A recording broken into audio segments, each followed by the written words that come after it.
Pues muy buenas tardes, un gusto saludar a todos los colegas de la Asociación Mexicana de Investigadores de la Comunicación, que como cada semana se conectan con nosotros para seguir estos que son los seminarios virtuales de encuentro, discusión, reflexión sobre este objeto maravilloso que es la comunicación, y donde hoy vamos a tener la posibilidad de estar dialogando con uno de nuestros socios, colegas, amigos, pero también en este momento que está al frente del Consejo Nacional para la Enseñanza y la Investigación de las Ciencias de la Comunicación, el doctor Alejandro García Macías, quien nos hace el honor de acompañarnos en esta emisión. Y como es tradición, pues me voy a permitir presentar a quien estará moderando esta sesión el día de hoy, que es pues nada más ni nada menos que nuestra vocal para todo lo que es la zona del Golfo Sureste, la doctora Gabriela Hernández, a quien, pues, además de saludarla y desearle una muy buena tarde y agradecerle mucho el trabajo en moderación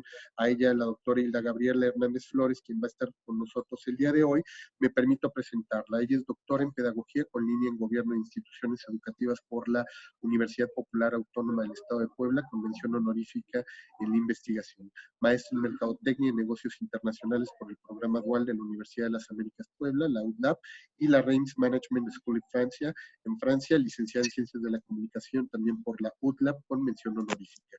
Actualmente es profesora investigadora de tiempo completo por la Facultad de Ciencias de la Comunicación de la Benemérita Universidad Autónoma de Puebla, de la que fue secretaria de Investigación y Estudios de Posgrados de agosto del 2016 a enero del 2018.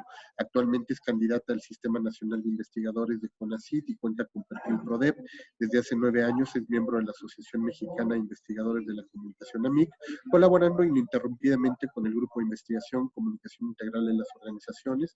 También forma parte de la reciente conformada Asociación Mexicana de Investigadores y Profesionales en Comunicación Organizacional, AMIC, e internacionalmente es miembro del International Communication Association, ICA, donde este año formó parte del primer panel latinoamericano que se llevó a cabo dentro de dicha asociación.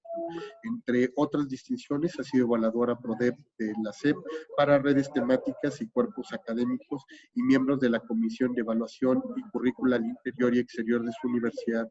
Su línea de investigación son comunicación responsable, comunicación y manejo de crisis y comunicación, educación y nuevas tecnologías.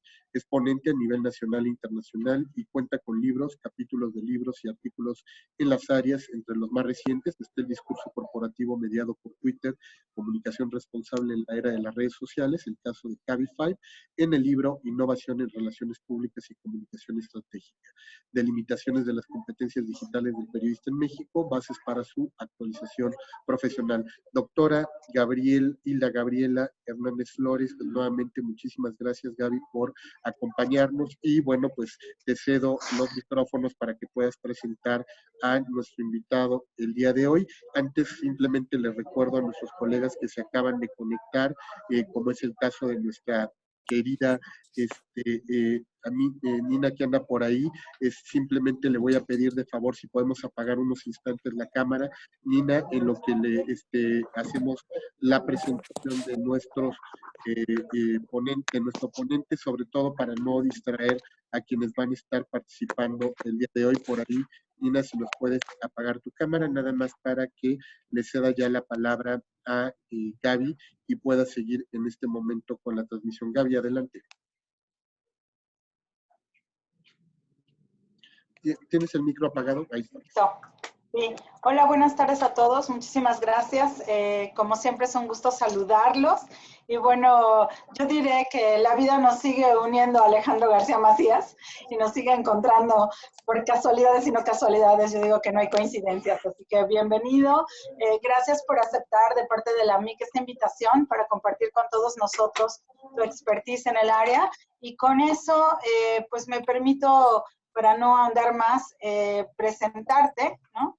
Alejandro es doctor en Sociología por la Universidad Autónoma de Barcelona, maestro en Sociología Industrial y del Trabajo y licenciado en Comunicación Organizacional por la Universidad Autónoma de Aguascalientes.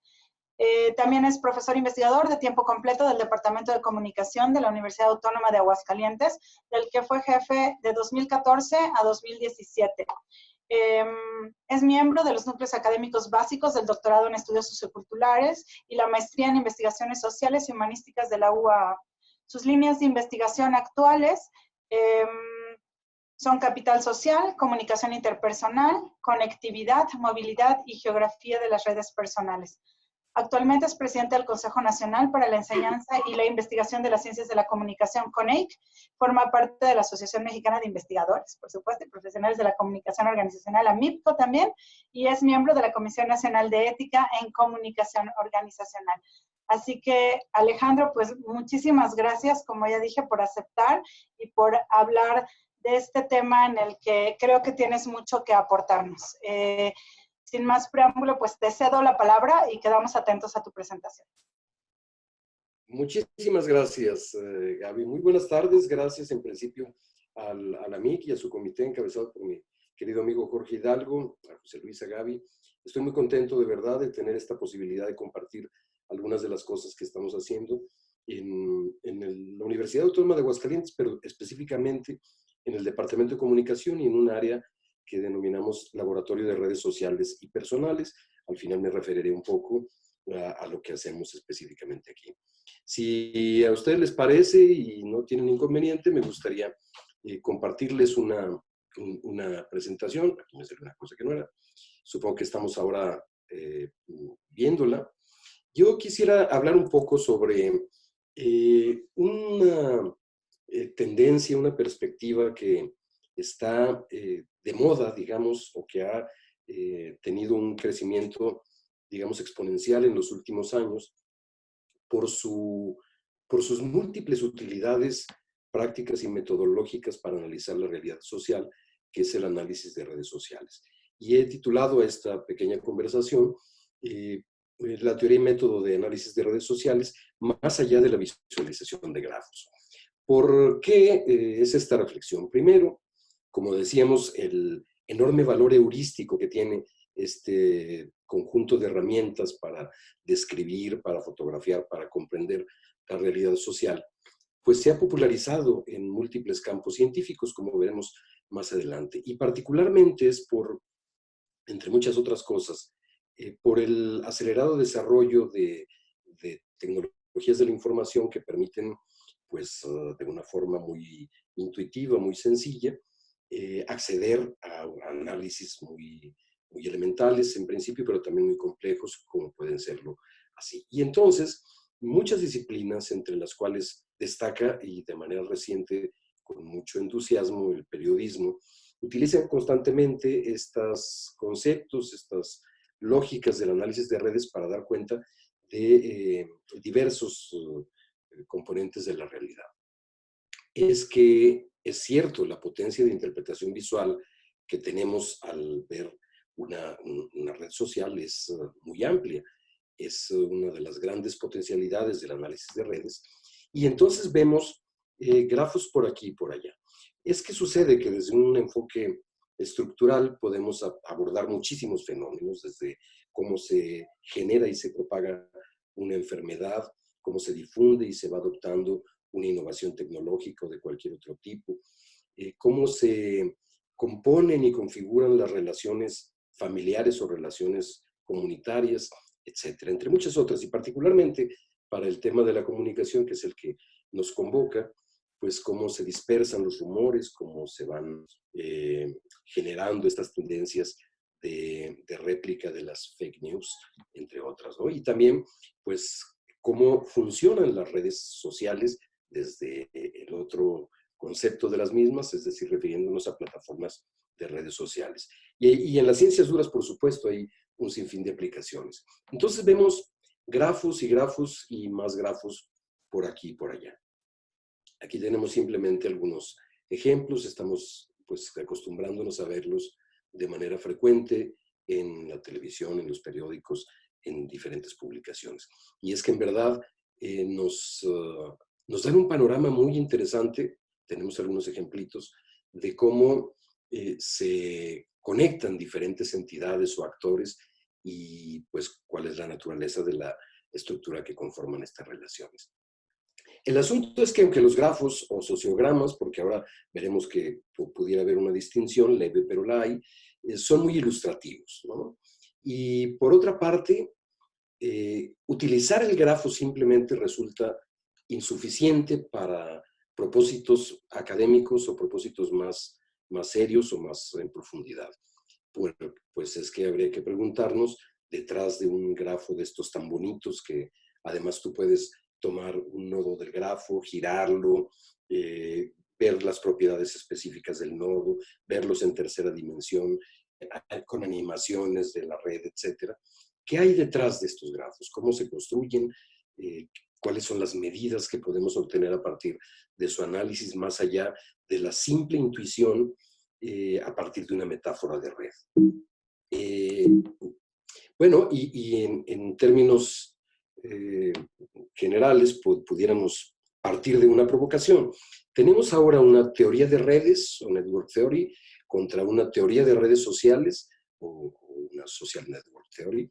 Es decir, habría dos grandes campos en coexistencia a partir de un principio epistemológico y metodológico común, que es una base relacional. Es decir, nos sirve el análisis de redes lo mismo para estudiar relaciones complejas a nivel molecular o a nivel cerebral que para estudiar relaciones interpersonales o flujos de comunicación o redes de apoyo social. Esto es una pregunta pertinente ahora y me parece que pues podríamos ir a abonar un poco a esclarecerlo. Hay quien diríamos que tiene una pasión por la estructura. Y es que es verdad, aquí lo que estamos viendo es una red de influencias filosóficas a partir de un nodo central que es Hegel y cómo se van relacionando, adoptando algunas ideas. Más adelante veremos algo sobre el campo de la comunicación en América Latina, pero efectivamente aquí podemos ver componentes específicos, subgrupos, actores importantes o relevantes, y de manera intuitiva nos podemos dar cuenta de algunas propiedades estructurales de esta red, es decir, quiénes son los actores importantes, los que tienen una mayor centralidad, los que están más en la periferia, etc. Es una capacidad de los grafos, como de todos los tipos de gráficos, pues de mostrarnos de un vistazo datos que pueden ser mucho más complejos. Y algunos básicos sobre los grafos, ¿no? Habría que decir, o reiterar, porque es bien sabido que el análisis de redes y toda la perspectiva interpretativa alrededor del mismo no se centra como en los estudios sociológicos tradicionales, ni en las características y atributos de los sujetos, ni en las categorías en las cuales estamos acostumbrados a poner a estos sujetos sociales, sino específicamente en las relaciones que mantienen entre ellos. Es decir, es un enfoque netamente relacional. Y pues evidentemente la metáfora que venía mucho más a modo es la de una red de pescar. Los nudos o los nodos o las bolitas o cualquier forma que tenga en la red representan a los actores y los lazos a los vínculos que existen entre ellos. Y evidentemente, pues gráficamente podemos representar de maneras muy diversas las propiedades atributivas de un nodo. Podemos, por ejemplo, tener las mujeres de color azul, los hombres de color verde, en triángulos, en cuadrados, etc. Podemos tener una serie de atributos que son a nivel de los actores, con las categorías que normalmente usamos en términos sociológicos, para diferenciar a los actores. Y las posiciones que tienen en la red, como veremos, nos dicen mucho. Las relaciones, por otra parte, que están pues representadas por las líneas, también pueden tener propiedades gráficas como son su grosor, la dirección, el largo que tienen o los propios colores, ¿no? Que pueden identificar atributos de la relación. Por ejemplo, una línea roja puede significar que hay una relación familiar, una línea verde puede significar que hay relación de amigos, etc. Los grafos provienen de una matriz. Es una forma también de entender las redes sociales. Aquí tenemos un ejemplo muy sencillo con una característica distintiva, a diferencia de las matrices normales que utilizamos para mostrar los datos categóricos o atributivos. Lo que tenemos en las filas es exactamente igual a lo que tenemos en las columnas, porque está indicando relaciones entre actores. En este caso, vemos que Bob, que es el primero de las filas, tiene una relación con Ted, que tiene un 1, y otra con Alice, y así sucesivamente. Es una matriz simétrica. Y entonces, de aquí, Los 1 nos podrían indicar la existencia de una línea, una relación, o nos podrían indicar el 0 que no la tiene. También podríamos ponderar estos valores, de modo que pudiera haber una relación de intensidad 5, por ejemplo, cuando hay una relación muy de carácter íntimo, muy personal, y un 1 cuando hay una relación de carácter más lejano. Y entonces, en términos grafos, tenemos muchas propiedades, ¿no? Allí podemos ver si un grafo es dirigido o no dirigido. Por ejemplo, en el caso de la derecha, el actor A, que se representa ahí, tiene o emite una relación hacia B. Por ejemplo, le cuenta una historia a B, pero B no es recíproco con A. Y las flechitas pueden indicar una dirección de los flujos comunicativos en este caso. Este es un grafo de cómo se constituyó en un principio el antecedente más lejano de Internet, que conectaba universidades. Están allí algunas que se pueden identificar muy fácilmente, ¿no? Como Stanford, como el Tecnológico de Massachusetts, y cómo era la dinámica de configuración de la red. Es decir, la propiedad relacional implica que está presente, por supuesto, en Internet y en las plataformas de redes, implica que existen nodos entre los cuales hay algún tipo de relación. Y esta relación es la que en realidad interesa para poder explicar la estructura de una red, porque es la que da estructura a una serie de actores que de otra forma estarían desconectados. Y podemos ver también, evaluar, por ejemplo, un tipo de caminos que existen entre dos actores diferentes y si existe conectividad o no a nivel de una proporción importante de actores, o por el contrario hay otros que pueden estar mucho más desconectados. Podemos ver redes en prácticamente todas las actividades donde existe un flujo. En este caso tenemos flujos aéreos y flujos de un sistema de metro. Y no solamente es los caminos, esto simplemente pongo una serie de medidas porque ver el grafo sí que nos da una noción sobre la estructura de la red, pero podemos derivar un sinnúmero de medidas importantes a partir justamente de analizar estas conexiones entre los actores. Por ejemplo, los caminos geodésicos entre un nodo A y un nodo B, que hay una mediación de otros actores, ¿cuál es la distancia más corta entre dos de ellos? Y que si lo pensamos en términos de comunicación, ¿cuál sería el mejor camino para hacer llegar un mensaje? Por ejemplo, al interior de una organización. Por supuesto que hay actores que pueden ser difusores o puentes o que tengan otras propiedades. Aquí hablamos a nivel de red. Los caminos geodésicos más largos en un grafo nos indican el diámetro máximo de esta red, la longitud promedio, los ciclos, como vimos hace rato un poco en el grafo del ARPANET, que había instituciones que estaban muy bien conectadas y unas que conectaban con otro bloque de instituciones al otro lado de la costa en Estados Unidos. Un grafo, pues, está totalmente conectado si para cada par de nodos que existe hay un camino entre ellos. Pues esto es que la teoría de grafos lo que se dedica a hacer es precisamente encontrar relaciones a partir de modelos matemáticos entre componentes de un grafo. Aquí hay diferentes componentes. Una red puede tener un componente grande y algunos actores que tengan relaciones diádicas, que es la unidad mínima de composición, como lo sabemos perfectamente en comunicación, o triadas, que es también un elemento importante para estudiar la realidad, o componentes más grandes, incluso componentes gigantes. Este es un ejemplo de una red de contactos sexuales entre estudiantes universitarios.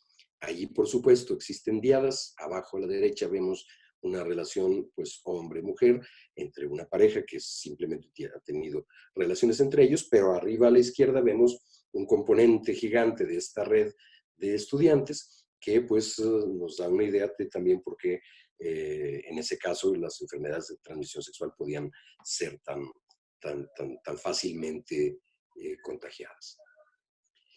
También podemos tener elementos que nos induzcan a la distancia. En este caso, otra vez el ARPANET, tenemos una distancia entre el Tecnológico de Massachusetts arriba y la Universidad de Utah, una distancia de 1 porque no hay puntos intermedios, una distancia de 2 con las siguientes universidades y una distancia 3 cuando hay diferentes actores que van mediando el camino.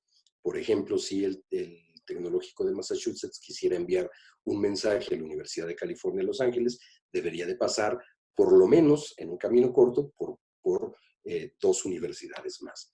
Esto también ha sido muy probado, no tenemos el tiempo para hablarlo, pero por ejemplo en la muy conocida teoría de Stanley Milgram sobre los 6 grados de separación, que indicaría que entre dos personas cualesquiera en el mundo habría una distancia promedio de 5.2, lo redondean a 6 grados o pasos de separación.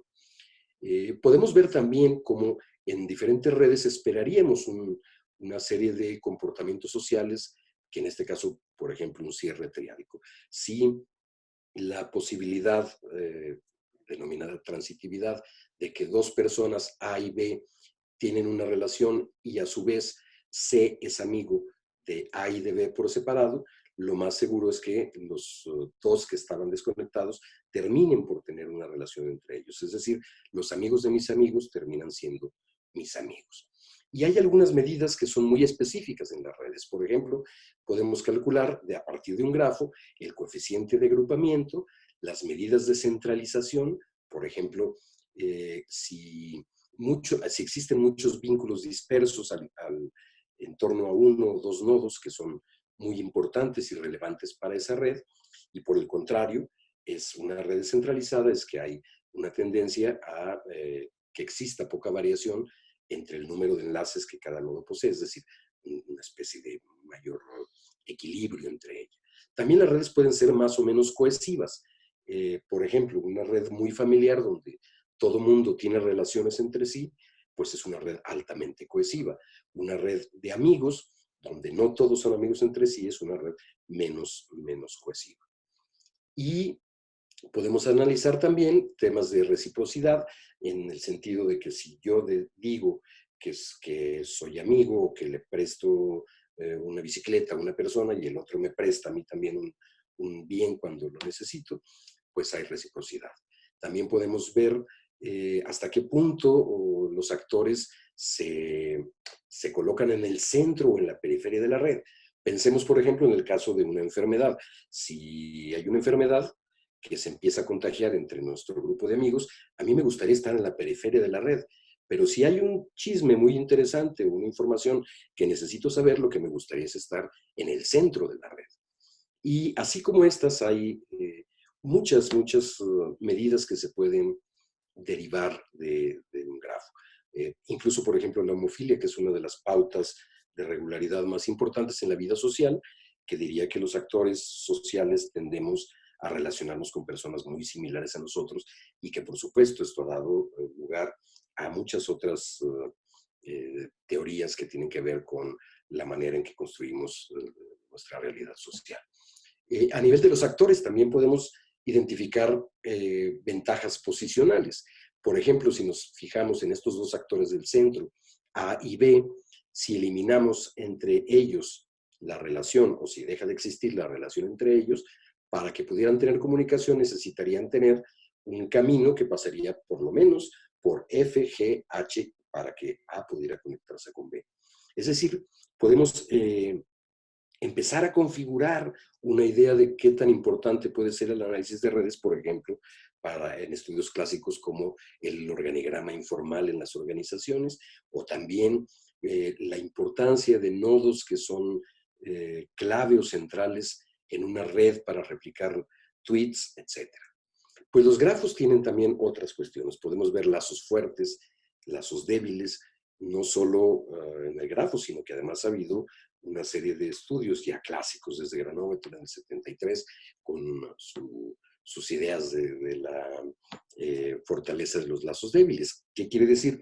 En términos generales, pues que a veces los lazos débiles que están un poco más alejados de nosotros nos proveen de recursos diferentes que los que nos pueden proveer los lazos cercanos, porque entre los lazos cercanos, que se supone que habría una red un poco más cohesiva y homófila, pues tendríamos más o menos acceso a recursos diferentes. Granovetter lo ejemplifica con la búsqueda de empleo. Si yo intento buscar empleo entre todos los que son como yo o que viven muy cerca de mí o con quien tengo relaciones más cercanas, pues es menos probable que los consiga que si me relaciono con personas de otras características o en otras ciudades o de otras ocupaciones.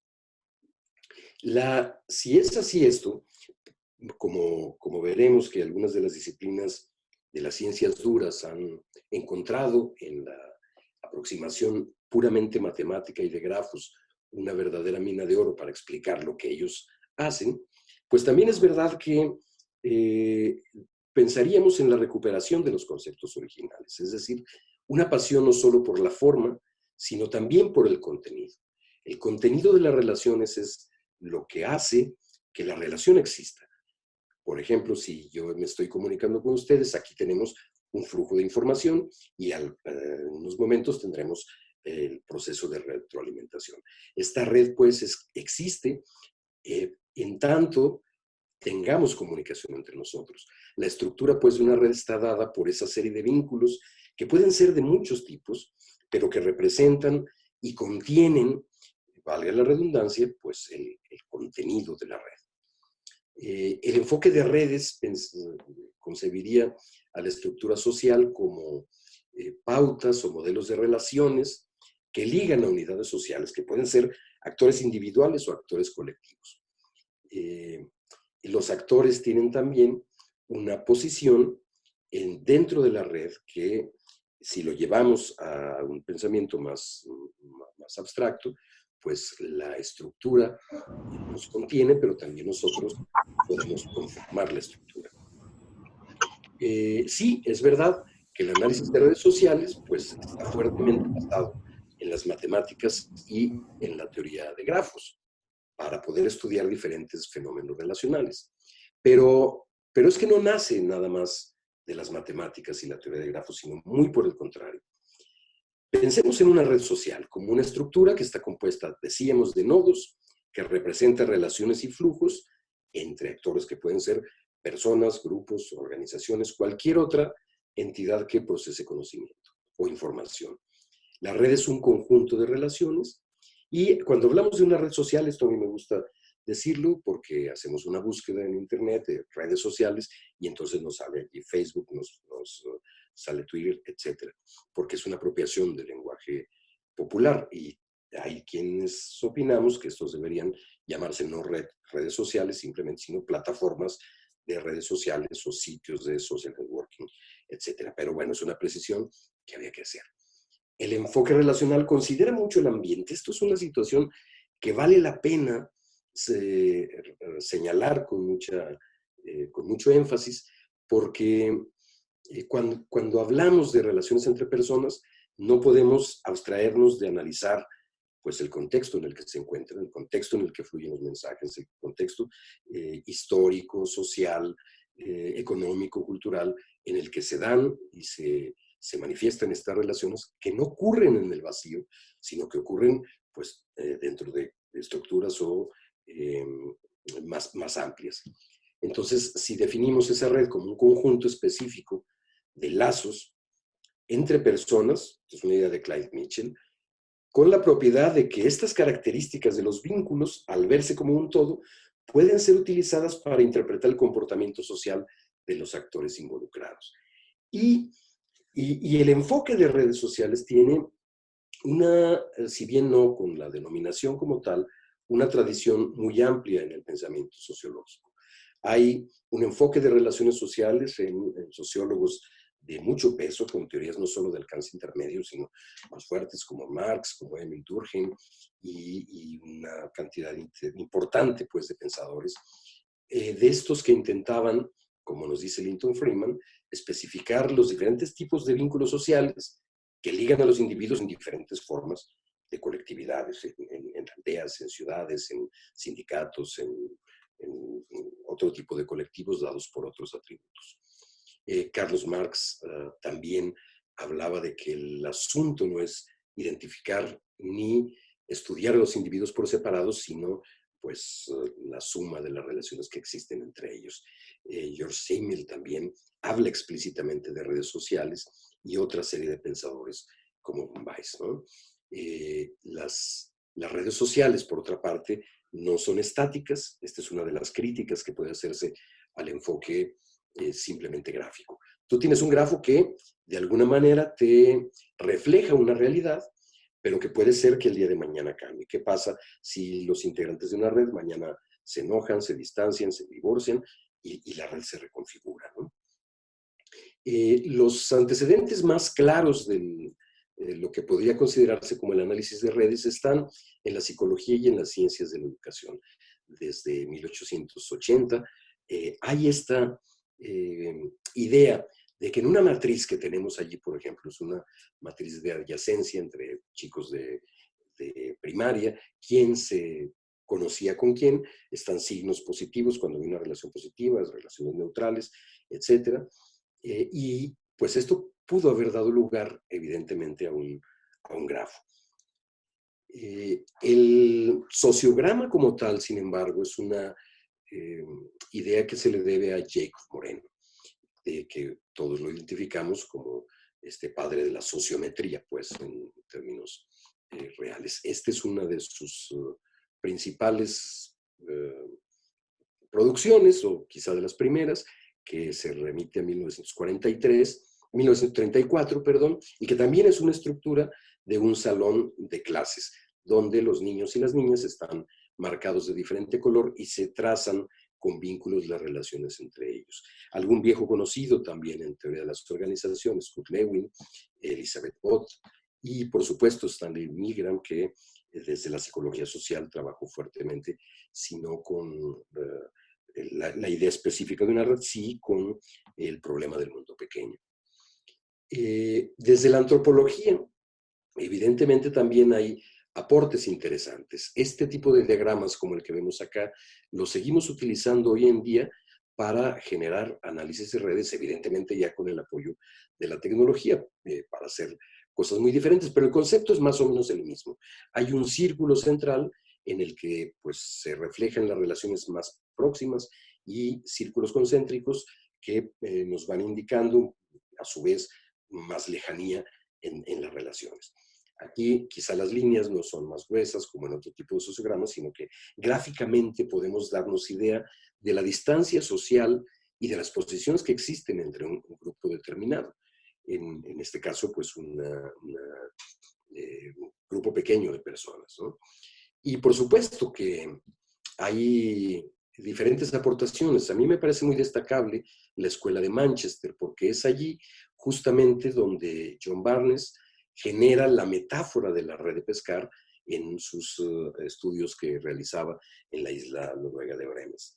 Él pues veía y se le ocurre decir, hombre, lo que se me viene a la cabeza es que estas relaciones son como esta red que tienen los pescadores, que pues puede tener una potencia metafórica importante.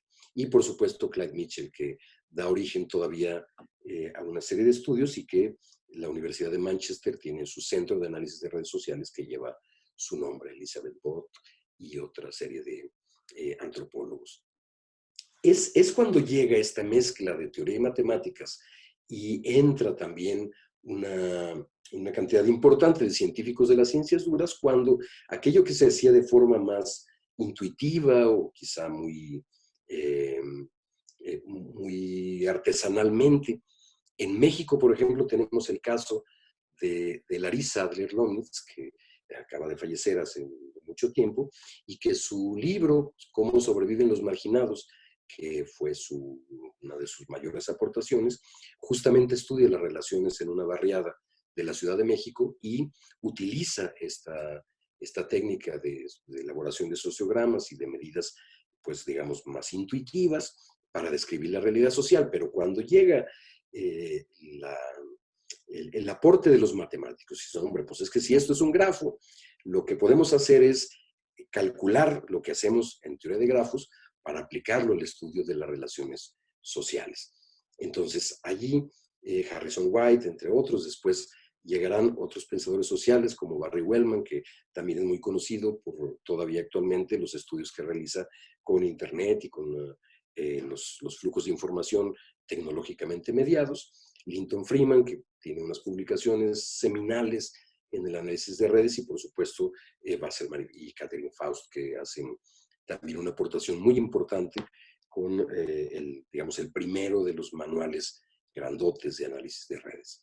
Surgen también algunas asociaciones como la International Network for Social Network Analysis, INSNA, que tiene algunas publicaciones que hasta la fecha siguen siendo importantes, el Connections y particularmente la revista Social Networks y que organizan anualmente unas conferencias muy grandes que se denominan Sunbelt y que reúnen pues prácticamente a una muy buena parte de los analistas de redes en el mundo.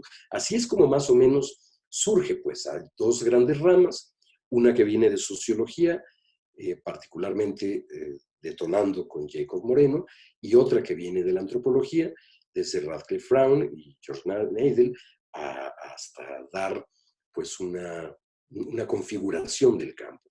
Como vemos entonces, el asunto es que el análisis de redes, más allá de tener el componente puramente matemático, se desarrolla a partir de un pensamiento que estaba fuertemente enraizado en responder preguntas que tenían que ver con las interacciones sociales y con las formas de organización social y con la manera en que esos patrones relacionales podían ser estudiados para obtener conclusiones más amplias sobre la sociedad.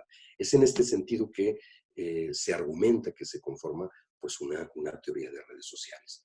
Y entonces, cuando decíamos pasión por los contenidos y no solo por la estructura, pues en las ciencias físicas es muy fácil que en un estudio de proteínas o de moléculas o de interacciones atómicas o de redes neuronales, pues se utilicen los conceptos del análisis de grafos para describir esos problemas, pero utilizando el mismo modelo para analizar prácticamente lo mismo, desde conexiones neuronales hasta tratados comerciales entre países o flujos financieros o cualquier otro tipo de comportamiento reticular. Pero en términos de ciencia social, los vínculos que nosotros estudiamos, no solamente en comunicación, por supuesto que tienen flujos muy importantes, como está expresado ya al final, flujos de información quizá, o de la dispersión de una noticia, o de recursos personales específicos, o de interacciones con quién te comunicas, quién te enseñó a hacer tal cosa, de quién aprendes determinada habilidad. También es verdad que podemos ver en una red diferentes vínculos, por ejemplo, aquellos que expresan similaridades, quienes viven en el mismo barrio, quienes participan o son miembros de los mismos clubes, atributos como, por ejemplo, pensando en categorías sociales, si mi grupo de amigos está conformado más de profesores que de ingenieros, porque yo no tengo mucho contacto con ingenieros, y otra serie de atributos personales, pero también de relaciones sociales. Nos interesa, por supuesto, saber si, por ejemplo, problemas muy recientes de investigación, si entre la familia la comunicación vía WhatsApp es más o menos intensa que en otro tipo de relaciones, por ejemplo, con lazos más débiles como los conocidos o los compañeros de trabajo.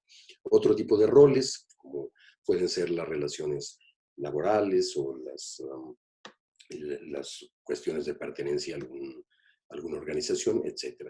Relaciones afectivas o también cognitivas, a quién conoces, con quién pasas el tiempo, con quién disfrutas pasarlo, etc. Y por supuesto, una parte importante son las interacciones, ¿no?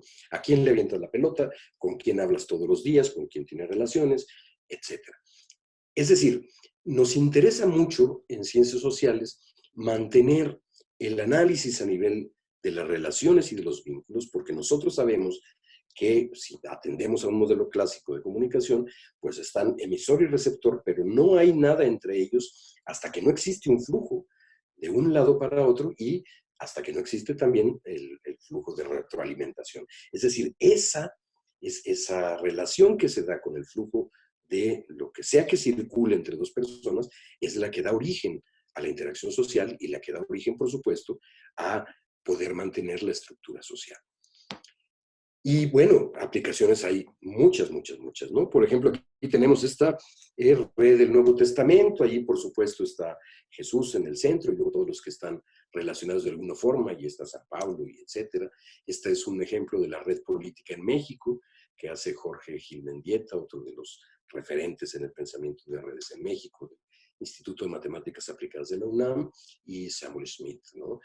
Con esta red, Jorge Gil fue capaz de predecir la caída del Partido Revolucionario Institucional en su primera pérdida del poder.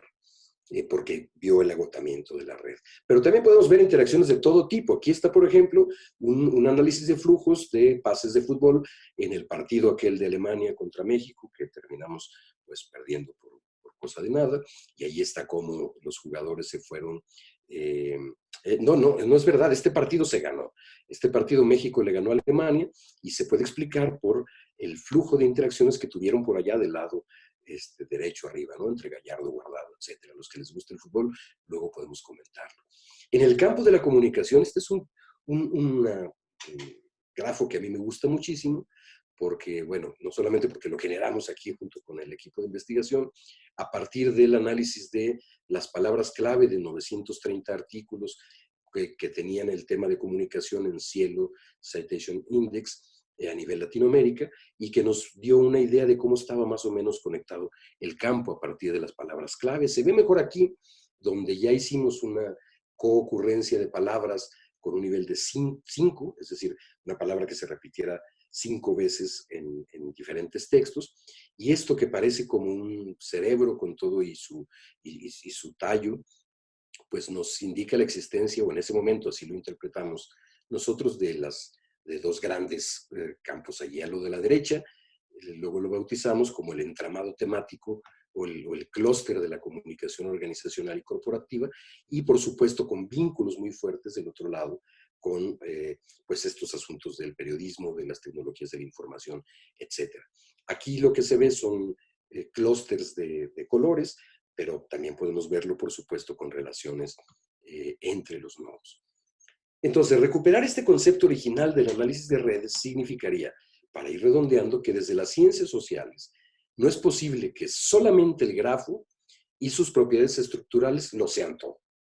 No basta en ciencias sociales con la simple expresión de números y cantidades, porque sabemos que nosotros hacemos muchas otras cosas. Aunque el enfoque es eminentemente cuantitativo por provenir de donde proviene, por supuesto que el componente social implica tener otro tipo de complementos. Nuestros objetos de estudio implican, sí, la estructura, pero también las relaciones y también los actores individuales.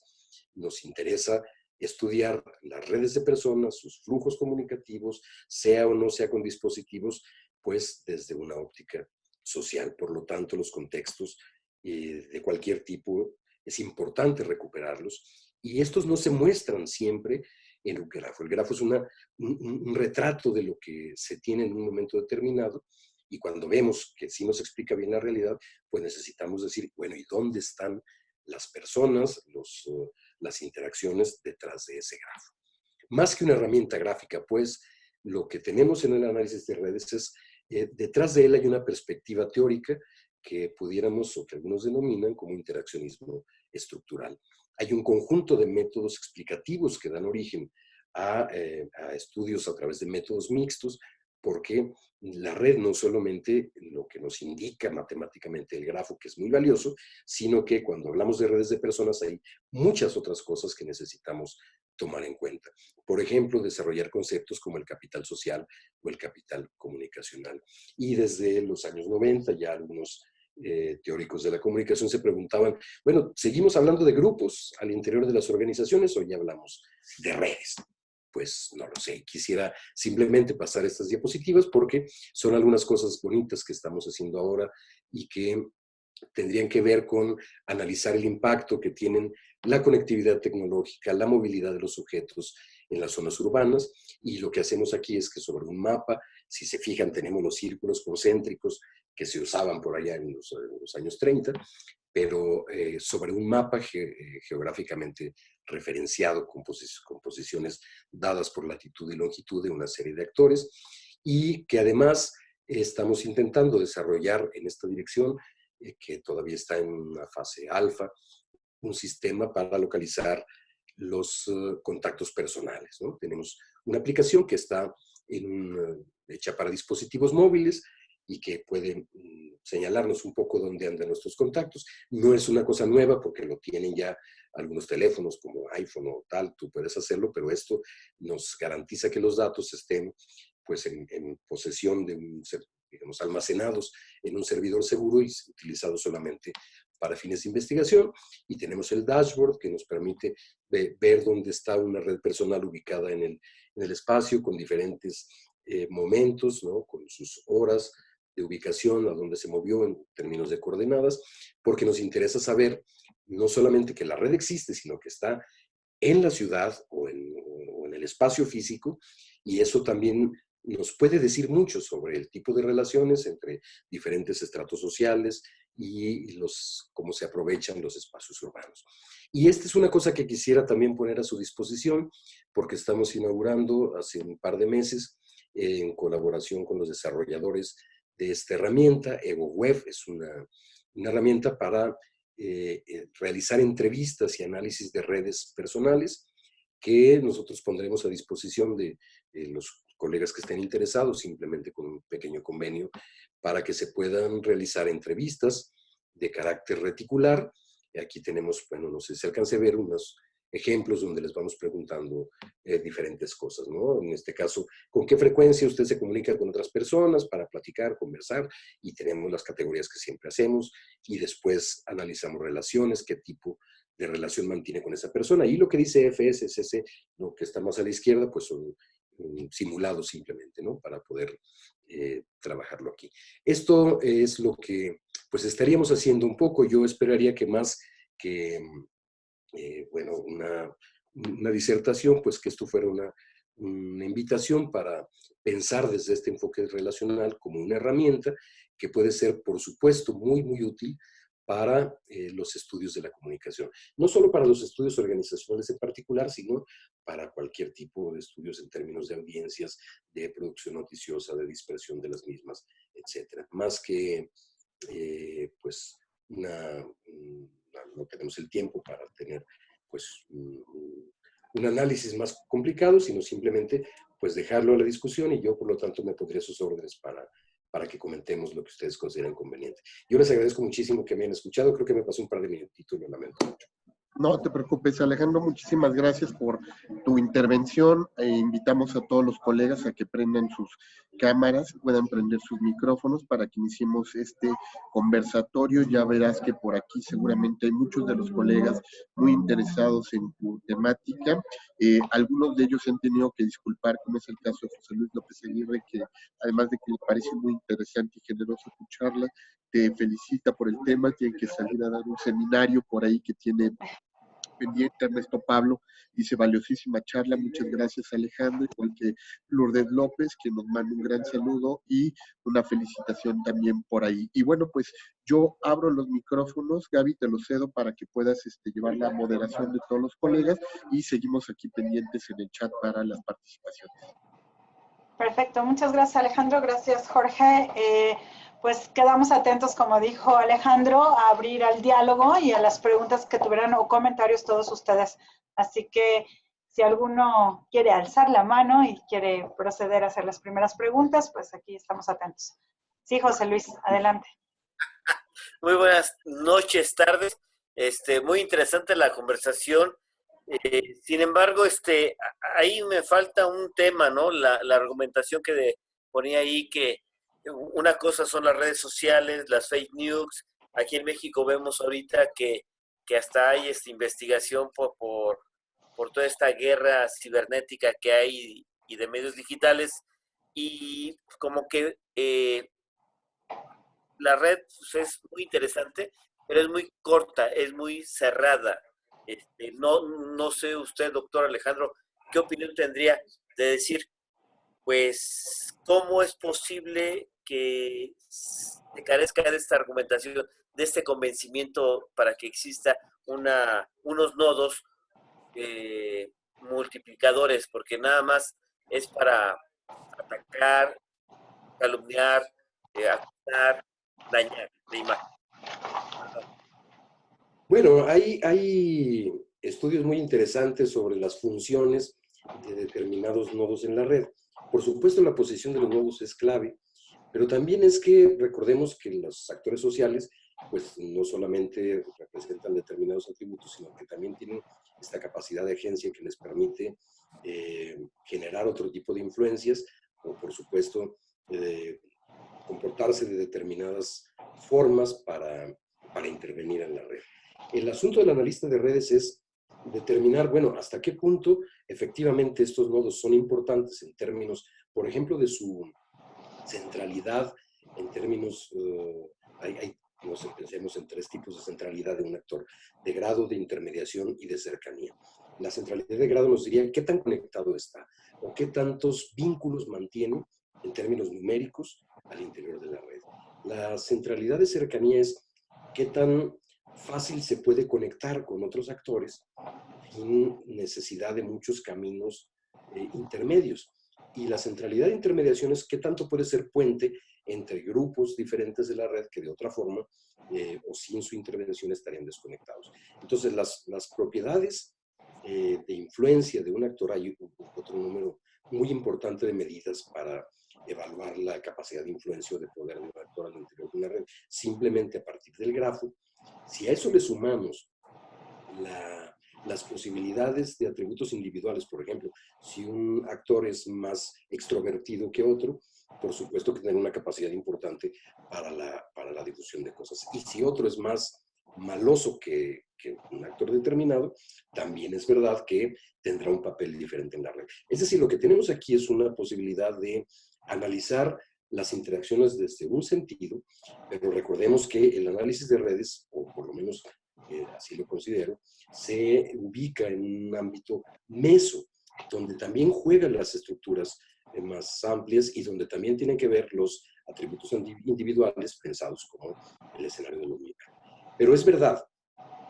Ahora, pensamos que las redes pueden ser muy limitadas, pero mire usted que la semana pasada o a principios de esta se anuncia que hay un acuerdo entre las compañías telefónicas españolas con el instituto del equivalente a nuestro INEGI en México para ceder todos los datos de posicionamiento geográfico de todos los teléfonos de todos los españoles que están en esas compañías para que el instituto pueda determinar, así en Big Data, por ejemplo, los flujos que hay entre la temporada normal y la temporada de Navidad. Es decir, dónde acostumbran pasar Navidad o vacaciones los españoles. ¿Qué tanta complicación tienen para, si yo tomo una medida a las 6 de la mañana, que supongo que están todos en sus hogares, y luego la vuelvo a tomar a la 1 de la tarde, que supongo que una buena parte están en el trabajo, qué tanto tardaron en desplazarse, qué tan lejos están desplazando? Es decir, el análisis de redes puede servir desde las redes pequeñitas de interacciones diádicas hasta un análisis de datos enormes que ahí ya, pues, son palabras mayores, ¿no? No sé si he respondido mal o bien la pregunta. Parece que sí, dice José Luis que sí. Bueno, yo voy a proceder, hay algunas preguntas en el chat, Alejandro, entonces voy a hacerte la primera, que es la que hace Manuel Ortiz. Y dice, hola Alejandro, ¿en qué medida lo que señalas tendría su referente con la propuesta sistémica de la comunicación de Luhmann? Sí, bueno, hay similitudes importantes, por supuesto que existe un diálogo interdisciplinar bastante fuerte.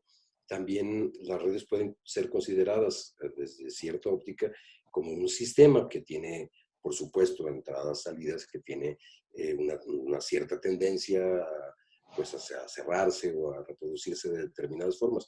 Es verdad, sí hay diferencias conceptuales importantes, pero el diálogo es muy amplio, ¿no? Es verdad que sí. Ok, y tenemos por ahí otra en el chat, dice Ernesto, me llamó la atención el argumento de Rosana Reguillo en la nota de Televisa, de que no se puede hablar de porcentajes en el análisis de cuánto era de bots y cuántos de personas reales. Ella decía que solo se puede hablar de tendencias. Me quedé ahí con dudas, por lo que pregunto si esto es válido en el análisis de redes. Bueno, sí es correcto. Lo que está haciendo Signalab y la doctora Reguillo y su equipo es justamente análisis de redes aplicados a la dinámica de Twitter y además con resultados extraordinarios que nos han permitido ver una realidad o evidenciar una realidad que todos sabíamos que existía, pero que no había sido suficientemente documentada hasta la generación de estos estudios. Y yo también coincido, creo que es muy difícil apreciar en un ámbito relacional masivo hasta qué punto algunos actores simplemente están puestos allí o sembrados allí o tienen una función de reproducción o a lo mejor de veras son influencers reales. Yo creo que tiene razón la doctora Reguillo en cuanto a que es muy difícil estimar una proporción de bots simplemente con analizar la estructura de una red. Necesitaría irse a un análisis de las propiedades particulares de cada uno de los actores, lo cual en Twitter Networks es sumamente complicado porque es muy difícil que tengamos acceso a los perfiles individuales de cada uno de los actores. Ok, bien. ¿Alguien más de nuestros participantes? Rosy, adelante, si abres tu micrófono, por favor. Sí, muchas gracias. Saludos a todos. En mi caso, yo preguntaría si, ya lo decía Alejandro en su charla casi al final, cómo hay la apuesta también de combinar esto con perspectivas cualitativas y si han experimentado algo con la etnografía virtual para hacer una especie de cruce y conocer esta otra parte que no nos permite los análisis a través de los nodos. Sí, ha habido una serie de desarrollos muy interesantes, particularmente en el campo de las redes personales, donde lo que intentamos estudiar, y yo me declaro un seguidor más bien de esta tendencia, más que de las grandes redes, por lo que mencionaba hace un momento, de recuperar pues, a las personas y a los grupos sociales en el análisis, donde es posible hacer etnografía, no solamente la virtual, sino etnografía clásica. Por ejemplo, no es lo mismo que yo documente una relación, como por ejemplo en el caso de la Red Política en México de Jorge Gil, que incluso, a ver si tenemos una fotografía, y en esa fotografía de una primera comunión aparecía pues de padrino un político importante, de padrino del hijo de un político importante de otro partido. Ahí se suponía que existía una relación, porque pues, estaba documentada en el periódico. No es lo mismo tenerla de una fotografía que a que hagamos una entrevista más de carácter cognitivo, donde una persona nos hable de sus relaciones, y tampoco es lo mismo que yo vaya personalmente o el analista vaya y documente, como lo han hecho algunos, con quienes se interactúa de una forma directa o más cariñosa o más cercana o no. Por supuesto que esto también puede hacerse aprovechando este denso traslape entre la vida real y la vida virtual, llamémosle así, que tenemos las personas en la actualidad. Sí es verdad que pueden estudiarse, por ejemplo, Facebook no es muy fácil de hacerlo actualmente por las restricciones en términos de protección a la información relacional, pero cuando se podían hacer algunas cositas, sí que se podía analizar, por ejemplo, desde un perfil personal, qué tantas interacciones en términos de likes, de me gusta, que es lo mismo, ¿no? No había dislikes en ese entonces, tenían entre ellos si había intercambio de mensajes adicional o no. Ahora, ni siquiera con el consentimiento expreso de una persona se puede obtener esa información, porque yo puedo dar información sobre mis contactos, pero tú ya no sabrías si mis contactos tienen relaciones entre ellos, sí o no. Tendríamos que irnos a pedirles a ellos su lista de amigos para saber si habría relaciones de amistad entre ellos. Pero es verdad que sí se puede hacer, por ejemplo, con grupos de Facebook. Allí sí se puede tener la posibilidad incluso de observar las interacciones que se dan, no solo de medir y contar los números de me gusta o de lo que sea, sino de ver pues la calidad de las interacciones que se tienen entre unos y otros, o los estados de ánimo, como lo hizo Facebook hace un buen tiempo. Sí es verdad que se puede tener un enfoque mixto, porque además, desde el momento en que una persona analiza su red social, por ejemplo, en una red egocentrada o personal, me dice, mira, así salió tu lista de amigos, y yo la interpreto y doy alguna opinión sobre ella, ya hay, por supuesto, un componente interpretativo. Ok, gracias Alejandro, gracias Rosy. Por ahí Ernesto tiene otra pregunta y dice, Alejandro, ¿estableces la pregunta redes o grupos? ¿Podrías establecer algún criterio al respecto desde el marco teórico, por ejemplo? ¿Cuál sería la diferencia? Bueno, la noción clásica de un grupo implicaba que se cumplieran ciertas características. Por ejemplo, la pertenencia declarada, es decir, yo pertenezco a este grupo, a veces mecanismos de aceptación al mismo, a veces compartir un atributo específico, como por ejemplo, pues llegar al mismo salón, evidentemente, ahí hay una noción de grupo. Pero si pensamos en un salón de clase y decimos, este es mi grupo, también podemos ver que al interior de ese salón de clase o de ese conjunto de colegas hay diferentes tipos de interacciones o diferentes subgrupos.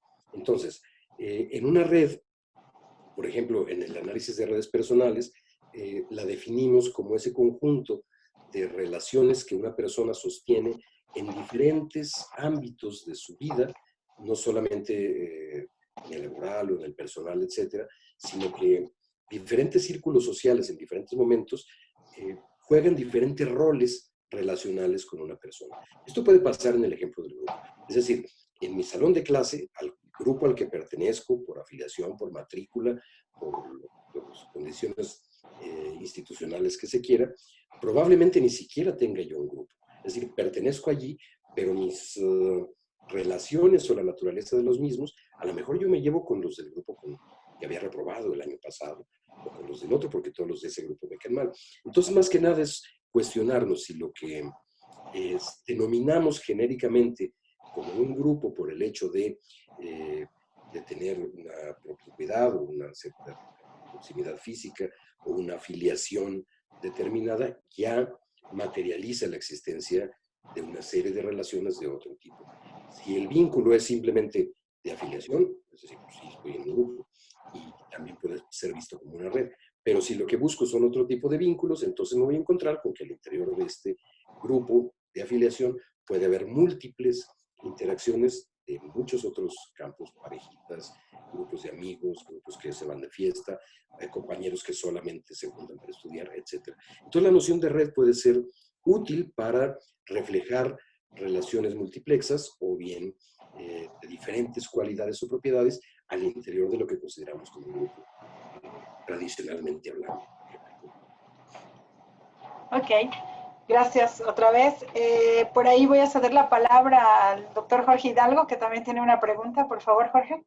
No, pues al contrario, Alex, muchísimas gracias. Creo que fue para quienes no han tenido la oportunidad de introducirse a todo este marco referencial sobre la teoría de redes, pues una explicación no por demás clara, sino creo que además con un recuento histórico, líneas de investigación, perspectivas, creo que va a ser muy útil para quienes están investigando este campo. Y sobre eso van a versar mis preguntas y comentarios, sobre todo en función del desafío que presenta toda esta nueva teorización, este nuevo manejo metodológico, análisis para el campo de la comunicación. Es decir, estamos brincando de el experto en teorías de redes al analista, al estratega de redes, y ahí es donde de pronto nos ponemos en el papel de quienes administramos algún programa de comunicación en donde dentro de los 360 créditos que tienes para administrar un programa de licenciatura, un programa de maestría, metes todo este componente teórico, estratégico, metodológico, cuando también tienes que cubrirlo. Entonces ahí es cuando nos hemos dado cuenta que estos brincos inter y multidisciplinarios que tiene la comunicación hoy con estos objetos de estudio te obligan a de pronto estar hablando con expertos en ciencias de datos, estar hablando con gente que se mueve en los campos de las ciencias cognitivas, las neurociencias, ¿no? Las ciencias duras. Hoy tú no nada más nos planteabas este tema del paso, vamos a decirles, del enfoque sociológico, psicológico, pedagógico.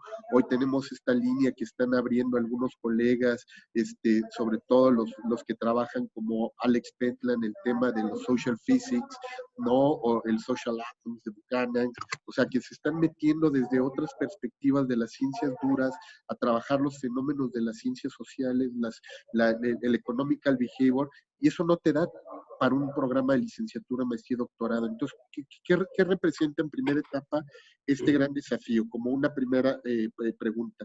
Segunda, el tema que hoy nos marcas es que dices, nuestro lugar en la red está determinado por nuestro nivel de relevancia, es decir, legitimidad, reputación, exclusión, centralidad, vínculos, puentes, y el tema es que ahí se están presentando entonces nuevas brechas, ¿no? Nuevas exclusiones sociales que se están evidenciando a partir de los análisis de redes, donde ya no nada más hablamos, como decimos, brechas de género, brechas de edad, brechas de conocimiento, hoy hablamos de brechas de infopobreza, ¿no? Inforriquezas, pero también de exo o endo lugar que ocupas en la red para saber si te quedas o no fuera de las dinámicas sociales o simplemente te adscribes a grupos resonadores y eres dentro de las pirámides del diálogo y la opinión pública solamente un bus que está haciendo ruido por ahí. Y entonces ahí te pongo el segundo desafío. Y el tercero, nada más para cerrar en toda esta parte del tema de las teoría de redes, el análisis de redes, la privacidad de la información, pues el trabajo estratégico que se está haciendo del paso del Big Data, hace rato te lo mencionaba Rosy, el trabajo del Big Data, meternos a hacer un trabajo más profundo, antropológico, en la parte cualitativa, al brinco del Smart Data, ¿no? O sea, que implica ya convertir todo en este tipo de información, en toma de decisiones, en trabajo estratégico para el cambio social, para la transformación de una organización, y mete por ende un componente ético que es y cómo se obtuvo toda esta información, porque hacer un scrapping hoy de todas estas redes, pues lo puedes hacer con permiso o sin permiso, pero para quienes nos dedicamos a la investigación, el tema es qué tan legítimo, ético fue la obtención de la información, procesar la información y analizar la información que fue obtenida de manera ilegal y poco ética. Es correcto. Coincido mucho, estimado Jorge. Yo creo que en el primer punto es cierto, hay un desafío muy importante que nos obliga cada vez a dialogar con mayor intensidad. Uno de los retos particulares que tienen los nuevos comunicadores no solamente es lidiar con la tecnología, sino también con los desarrollos que están surgiendo desde otras disciplinas. Por ejemplo, yo en algún curso de los que tengo para análisis de redes sociales o de plataformas de redes sociales o de community management, etc. El asunto por el que hay que empezar es conocer la dinámica a través de la cual funcionan las redes. Si nosotros logramos entender que no solamente que Internet es un medio fantástico y Facebook y todos estos para poder reproducir información, sino que además funciona de manera diferente a como estamos acostumbrados a pensar. De una red, si nosotros la tomamos sobre un punto, podemos jalar la red completa, pero si nosotros cortamos un nodo, es posible que dejemos allí un agujero estructural. Y ese pensamiento, digamos, relacional, reticular, es importante que lo tengan los estudiantes de comunicación.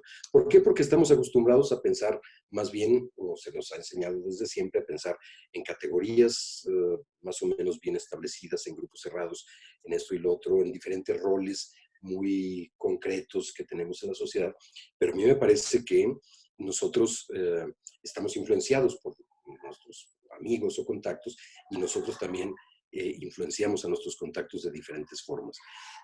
Y es verdad que sí, físicos y matemáticos son los nuevos fichajes que toda organización debiera tener, porque los desarrollos que han estado teniendo, no solamente en el análisis de redes, sino en muchas otras cosas, ¿no? Técnicamente hablando, son muy poderosos y no podríamos entender las formas de estudiar organizaciones o de estudiar flujos comunicativos o las nuevas maneras de hacer periodismo si no atendemos a esa cuestión tecnológica. Y meter todo esto en un programa es bastante complicado. Me parece que la clave podría estar más bien en generar las posibilidades de interacción y de diálogo con estos expertos. Que el comunicador sea un personaje capaz de entender básicos desde la teoría y que entonces las habilidades técnicas ya de especialización las puede obtener, pero al mismo tiempo es capaz de relacionarse con otro tipo de cosas. Hablábamos hace rato de Signalab o de cualquier otro laboratorio. Nosotros tenemos acá informáticos, tenemos matemáticos, estadísticos que de manera a lo mejor más informal, no tenemos en mi universidad un laboratorio con muchos recursos ni nada, pero estamos obligados a hacerlo y es la forma en que hemos podido encontrar algunas cosas. En el tema de las nuevas exclusiones, y yo estoy francamente preocupado por este asunto también. Uno de los proyectos que estamos llevando a cabo es cómo estas cuestiones de movilidad, de conectividad o hiperconectividad de los jóvenes y la forma en que se usan para diferentes estilos o propósitos de comunicación, en realidad podía estar conduciendo a nuevas formas de exclusión, no solamente social, sino también digital. Estamos hablando acá de precariedad relacional, por ejemplo, en función de que puede ser que yo esté muy conectado artificialmente en plataformas de redes y tenga 15,000 seguidores y salga a la calle y nadie me salude y nadie sea capaz de prestarme 500 pesos si lo necesito y no tenga a quien pedirle que me apoye a cuidar a los niños o cosas de ese tipo.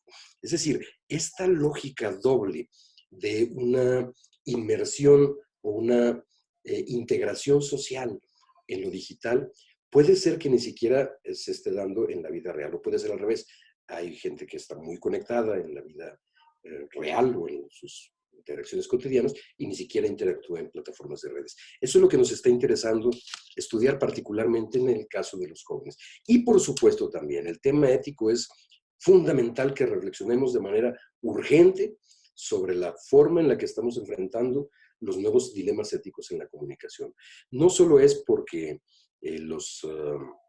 las políticas de privacidad o los términos y condiciones de las aplicaciones estén obteniendo nuestros datos de manera legal o ilegal, sino que en términos de investigación, por ejemplo, vamos muy atrás en México en cuanto, por ejemplo, a garantizar no solamente contar con sentimientos informados, o peor aún, de relaciones que las personas tenemos con otros, pensando en los climas de inseguridad que prevalecen en el país y tal, sino además de que esos datos van a ser utilizados específicamente para lo que son, almacenados en servidores seguros, anonimizados o pseudonimizados, para garantizar en todo momento la privacidad de las personas.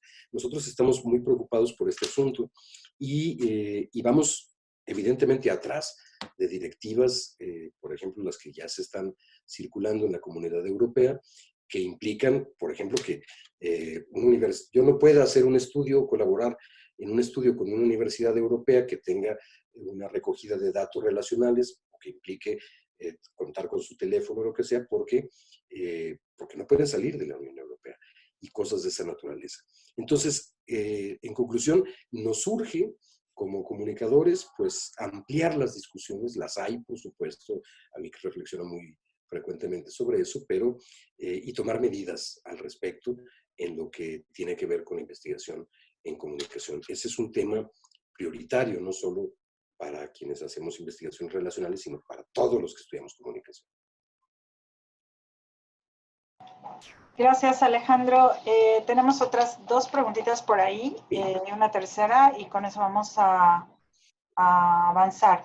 Dice, ¿es conveniente, pregunta José Luis, reglamentar o no las redes sociales? De acuerdo a Bandy, en su formato de ideologías, un grupo comparte, pertenecía, actividades, objetivos, valores, relaciones y otros factores tienen coincidencias, mientras en la red solo se conoce la posición o comentarios del actor que participa en una red. Ok, yo no tengo claro si José Luis nos pregunta de una red de tipo Facebook o de una plataforma de redes sociales, pero yo lo que podría dar la opinión de una red social de las que existen desde la época de las cavernas. Yo creo que si hablamos de esta distinción de grupos y redes, yo hacía referencia a que los actores también comparten una serie de atributos y particularmente nosotros estamos muy interesados en los atributos que derivan en relaciones homófilas, ¿no? Es decir, si las personas con las que tengo contacto comparten mis actitudes, mis objetivos, mis valores, no solo hay una relación porque son mis primos o mis amigos o mis contactos, sino que además la relación es múltiplex, es decir, hay una relación también que está dada por el flujo o por el compartir entre esos dos actores la actitud o el valor. Pero la pertenencia a la red no es solamente, desde mi punto de vista posicional, es que también, lo decía, nos interesa ver la estructura, pero también el contenido. Y el contenido está en la relación, pero también está al interior, en el espacio micro, en cada uno de los actores de la red. Y a mí me parece que el análisis serio y objetivo de las redes no puede quedarse solo en el grafo, sino también pasar por lo que está entre un actor y otro, lo que comparten, lo que no comparten, lo que nos hace pertenecer a la misma red, lo mismo que ocurriría en un grupo, pero además está la ventaja posicional. Es decir, tenemos que ser capaces como que de ir analizando con mucha precisión los entornos macroestructurales, el ámbito más cercano a nosotros, pero también lo que ocurre, los atributos que tiene cada sujeto. No sé si entendí más o menos la pregunta. Sí, José Luis. por ahí dice que si se debe o no reglamentar las redes. A ver, entonces supongo que son plataformas de redes sociales. Es que es muy difícil reglamentar estas cosas. Yo digo que es imposible porque nació con esa idea de que no pudiera haber un solo centro de controles. Es la forma en que nace Internet, ¿no? En la medida que tú tengas diferentes nodos que mantienen más o menos la misma información, la lógica en el plan militar era, pues si nos destruyen uno, la información sigue vigente en todos o se puede seguir compartiendo.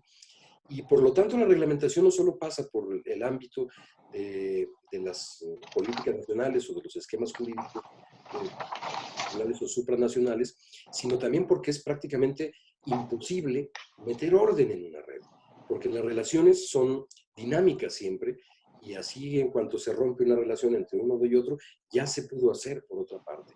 Recordemos, ahí veíamos un esquema muy sencillo, entiendo que fue pues, más ilustrativo, pero si tú rompes un lazo entre un nodo que estaba conectado con otro, pero hay otro camino, ese camino es el que se va a seguir. Y por tanto, esto es lo que ocurre con Internet y con otras plataformas que están radicadas en ella, pues como estas plataformas de redes sociales. Y puede explicar, por supuesto, la viralidad de algunos contenidos, ¿no? Es prácticamente imposible poner orden ahí. Si bien hay estudios como los de Tomás Valente, que nos dice cómo se puede intervenir activamente en modificar la constitución de una red, estudios que, por ejemplo, son muy útiles para seguridad pública o para estudiar las mafias o los grupos delictivos, pues es que él dice, no es quitar la cabeza, porque en todo caso tú quitas ese sector, pero la red continúa funcionando de determinada forma. Lo importante es identificar cuáles son los actores clave, los que tienen una mayor influencia y una capacidad de movilización más importante en razón de sus conexiones con los demás, y esos son los que habría que eliminar. Se oye feo, pero bueno, sí es el término que maneja Valente. O bien, en sentido contrario, donde hay que sembrar actores para que establezcan relaciones con otros ámbitos de la red, de modo que, por ejemplo, una información positiva pueda ser dada a conocer de manera más eficiente al interior de una organización. Ok, bien. Por ahí también Ernesto te comentaba, ¿no? Que si se pueden hablar de pseudovínculos en cuanto a redes sociales, en referencia a Internet. Y dice, a partir de aquella definición funcionalista de lo parasocial, medios y lo social. A ver, yo pienso que sí, sí es verdad que pueden existir estos pseudovínculos. No es una cuestión que no haya sido abordada. Por ejemplo, si yo entrevisto a una persona y le digo, a ver, ¿usted con quién tiene relaciones y que le haya, que conozca y que le sirvan para su trabajo dentro de la universidad? Entonces alguien me puede decir, bueno, pues yo conozco al rector, y bueno, pues ahí hay una relación entre el rector y yo. Puede ser que esa relación sea solamente de vista y que el rector ni siquiera sepa quién soy yo o quién es la persona que me está informando, pero él está cognitivamente reportando la existencia de una relación. Eso hay una vieja broma sobre capital social, ¿no? De alguien que le hizo un favor a otro y le dijo, pues, oiga, ¿cómo le puedo retribuir ese favor que usted me hizo, un político, una persona como ustedes y como yo?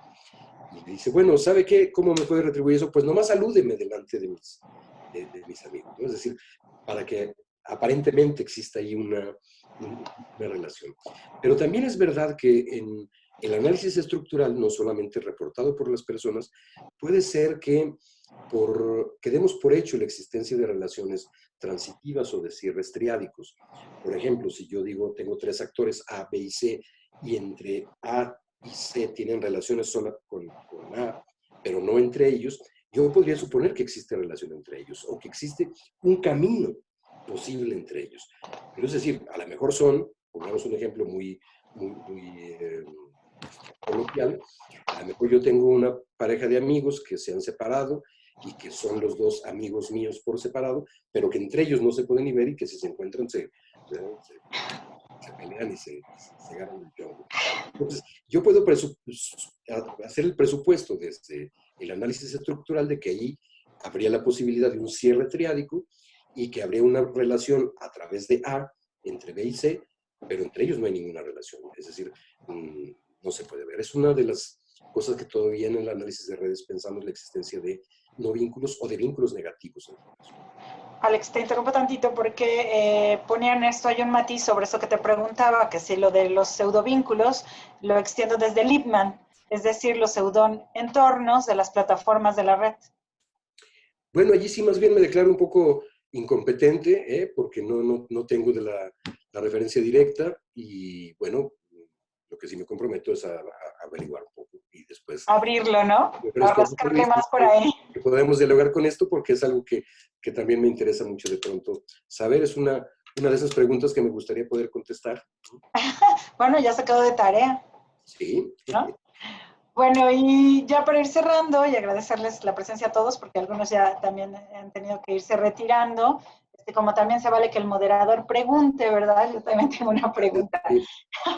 ¿No se valía, Jorge? Yo creo Por supuesto. Por supuesto que sí se vale. Me quedó una duda en cuando tú presentas estos modelos de la construcción de las redes, Alejandro, de cuáles son los factores que se deben considerar para construir la red. Es decir, en estos entornos y bajo la mirada que estás proponiendo en esta perspectiva, ¿qué factores tendría yo que considerar para poderla construir y para poderla tirar? Por ejemplo, ahorita que tú decías, ¿no? De la relación de A con B en la estructura, ¿no? ¿Qué elementos o qué factores debería considerar para poder construir la red o analizar la red? Ok.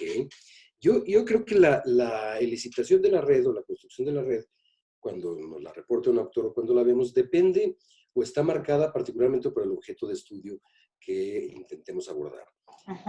Como el análisis de redes tiene una potencia muy amplia y se puede utilizar prácticamente para cualquier cosa, hay varias cosas a considerar cuando hacemos análisis de redes. Y voy a ser también acá muy sincero en el sentido de si hay algo que podamos explicar desde los modelos tradicionales o desde el álgebra tradicional, y no necesitamos hacerlo con análisis de redes, podemos evitarnos el trabajo que representa. Por ponerles un ejemplo, si yo estoy elicitando una red personal y le pregunto, dígame las 10 personas con las que usted más habla o siente más a gusto, él me tendrá que dar, el informante, él o ella, una lista de 10 personas. Y luego tendré que preguntarle cosas sobre cada una de esas 10 personas. Hasta ahí vamos bien como en cualquier encuesta. Pero después tendré que preguntarle si cada una de esas personas conoce o tiene un tipo de relación que me interese buscar con todas las demás. Con lo cual, entonces, a ver, Juan conoce a Alicia, sí, a tal. Una entrevista reticular egocentrada para hacer una red de 30 personas puede tomar unas 2 horas o 2 horas y media de evaluación de vínculos a partir del informante. Si los datos vienen de otro lado, por ejemplo, lo que hicimos con los artículos, pues simplemente identificamos si las palabras clave estaban presentes aquí y acá, ahí había un vínculo. Y si había coautorías, pues un autor aparecía en un mismo artículo junto con otro autor, ahí había un vínculo. Es decir, depende de la naturaleza y el alcance del objeto de estudio, pero también del interés específico que tengamos. ¿Qué necesito que la red me diga? ¿Qué tipo de interacciones necesito reflejar ahí? ¿Y qué tipo de información no me va a servir en absoluto? Si, por ejemplo, yo simplemente quiero saber qué también se lleva una persona con otras 10, pues recurro a la encuesta tradicional y a la tablita tradicional donde tengan a las 10 personas y con esta bien, con esta mal, con esta tal. Porque si intento representarlo y construir los grafos y las matrices y todo lo que conlleva, es un trabajo bastante fuerte. Muy interesante, muy bonito, y además el software lo facilita de manera extraordinaria. Esa es otra crítica que podría tenerse. Como el software todo lo hace, pues entonces metemos un conjunto de datos, sacamos un grafo bien bonito, pero no entendimos ni de qué va. Entonces depende mucho allí. Y bueno, pues ahí, yo te diría, ahorita que hiciste este análisis y me dijiste de los factores o nos compartiste esto, me recuerda mucho al análisis que se hace normalmente en comunicación organizacional de las redes, ¿no? El círculo, la cadena, la Y, ¿no? Nada más que traslapado a un entorno diferente, digital ahora, ¿no? Como más en esos contactos y esos vínculos, ¿es correcto?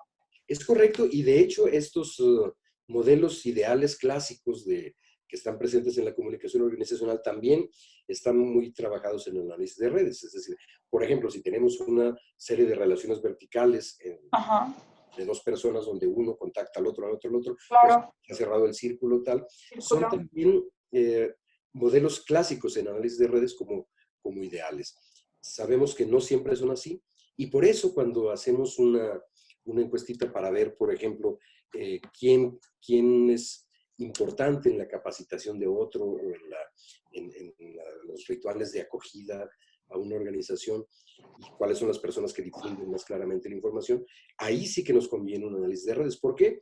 Porque tenemos podemos hacer una red completa, que quiere decir que obtenemos información de todos los miembros de la organización y no tenemos que hacer un muestreo de bola de nieve con unos y con otros.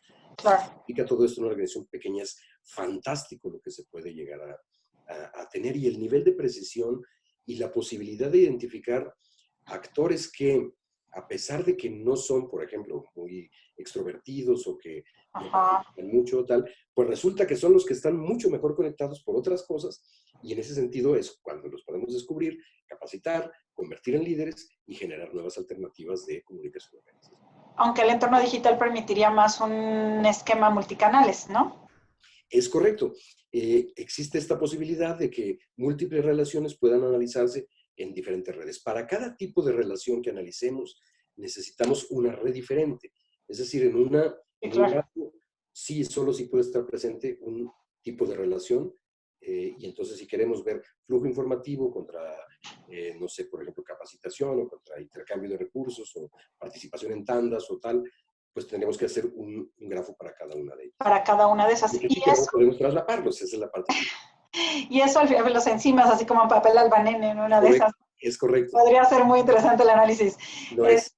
O en un Atlas TI, ¿no? Tipo entrevista. Hombre, sí. Podría ser también.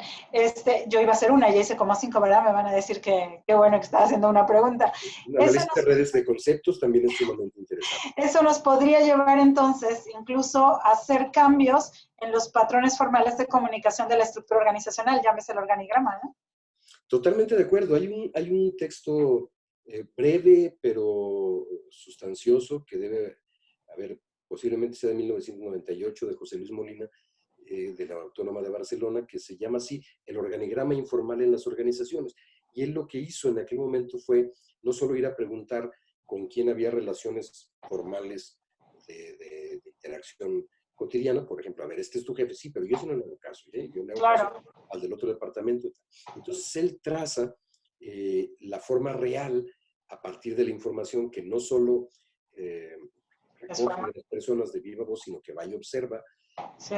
Y bueno, a mí me parece que es una tendencia sumamente interesante. Está análisis también que, por ejemplo, nos indicarían que es posible reducir o eliminar la pérdida de información y la pérdida de tiempo en la diseminación de información, siempre y cuando conozcamos los caminos más cortos de la red, es decir, estos caminos geodésicos. Que siguen. Bueno, pues si no tuviéramos nada más, yo te agradezco la participación, la oportunidad de compartir contigo nuevamente el diálogo con todos nosotros y de pues ir creciendo juntos en estas partes donde compartimos nuestra expertise en ciertos temas y donde se nos quedan cosas de tarea, como acabas de decir, ¿no? Para ampliar precisamente las áreas de investigación que cada uno hacemos y de manera colegiada también. Cedo con ello la palabra a Jorge para que podamos dar cierre a nuestro webinar del día de hoy. Y nuevamente, pues sumarme, Alejandro, a la felicitación y agradecerte en nombre de todos los que conformamos este comité ejecutivo y los que estuvieron presentes el día de hoy en tu webinar, para, además de felicitarte, agradecerte tu valiosa participación. Y bueno, aquí me sale el de Gaby, se me adelantó, pero no, bueno, ya se me está moviendo aquí el tema. No, sobre tu participación con esta conferencia, la teoría y el método de análisis de redes sociales, más allá de la visualización de los grafos. Muchísimas gracias, Alejandro. Creo que los conocimientos, tu expertise y bueno, y todo lo que has compartido el día de hoy con todos los miembros de la MIC, pues va a ser altamente gratificante, y creo que va a ser seguramente uno de estos webinars altamente recurrido para quienes están trabajando dentro de sus programas de licenciatura, maestría y doctorado también estas temáticas, y para quienes están haciendo también introducción al tema para la investigación de este campo.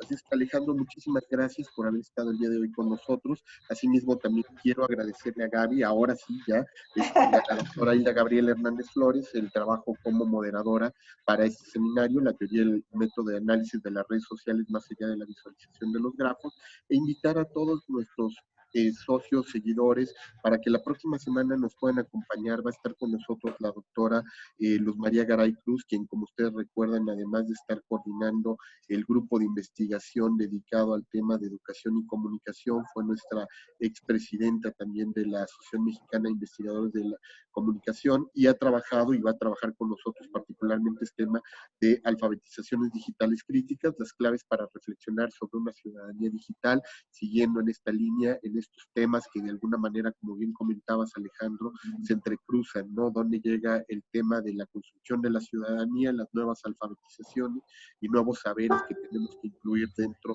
de este trabajo de investigación. Así es que quedan todos invitados para que el próximo miércoles, en punto a las 6 de la tarde, hora del centro, se puedan conectar con nosotros y puedan seguir dialogando con todas estas temáticas. Les deseamos a todos una muy buena noche y esperemos que sigan las transmisiones también en el canal de YouTube, donde vamos a colgar en unos minutos más este webinar, y para que también lo puedan seguir a través de la página de la Asociación Mexicana de Investigadores de la Comunicación.